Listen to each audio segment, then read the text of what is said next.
चीन थी वो वजह जिस वजह से अमेरिकी राष्ट्रपति डोनाल्ड ट्रंप 2020 में जो बाइडेन से चुनाव हार गए थे। ये दावा अमेरिका ने किया है। अमेरिका के राष्ट्रपति डोनाल्ड ट्रंप ने चीन पर अमेरिकी चुनावी डेटा से छेड़छाड़ करने का आरोप लगाया है। उन्होंने कहा कि वो इलेक्शन सिस्टम की शॉकिंग वल्नरेबिलिटी से जुड़े इंटेलिजेंस को डिक्लासिफाई करेंगे। ट्रंप ने एक बार फिर दावा किया कि 2020 का राष्ट्रपति चुनाव जिसमें वो जो बाइडेन से हार गए थे, उनसे चुरा लिया गया था। व्हाइट हाउस से प्राइम टाइम संबोधन में ट्रंप ने कहा कि 2020 के चुनाव के दौरान चीन ने अमेरिकी इलेक्शन डेटा में इतिहास की सबसे बड़ी कॉम्प्रोमाइज की। उनका दावा है कि इससे चीन ने अवैध तरीके से 22 करोड़ अमेरिकी वोटर्स की फाइल्स हासिल कर ली। ट्रंप ने आरोप लगाया कि डीप स्टेट से जुड़े लोगों ने चीन की इस डेटा ब्रीच को छिपाने की कोशिश की।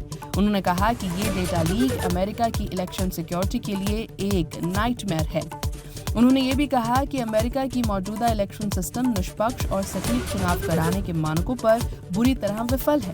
ट्रंप के अनुसार हर अमेरिकी को भरोसा होना चाहिए कि उसका वोट सही तरीके से काउंट होगा और इलेक्शन इंफ्रास्ट्रक्चर इतना सुरक्षित हो कि चीटिंग और इंटरफेरेंस लगभग असंभव हो जाए। ट्रंप ने कहा कि वो तुरंत ऐसी महत्वपूर्ण इंटेलिजेंस को सार्वजनिक करेंगे जिससे इलेक्शन इंफ्रास्ट्रक्चर की गंभीर कमजोरियां सामने आएंगी।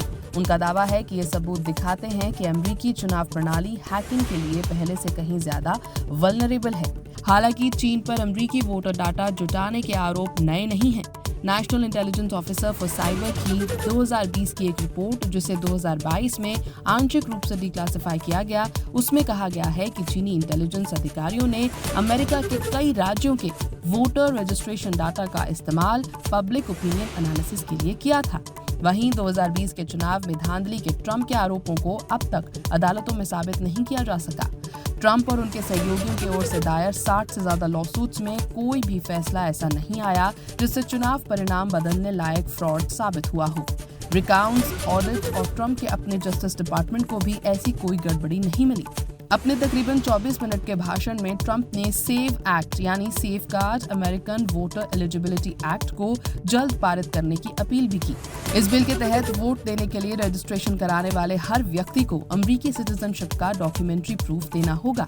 हालांकि वोटिंग राइट्स ग्रुप का कहना है कि इससे लाखों वैध मतदाताओं के वोटिंग राइट्स प्रभावित हो सकते हैं। अमेरिकी फेडरल लॉ के तहत गैर नागरिकों का वोटिंग करना पहले से ही इलीगल है और ऐसे मामले बेहद कम होते हैं।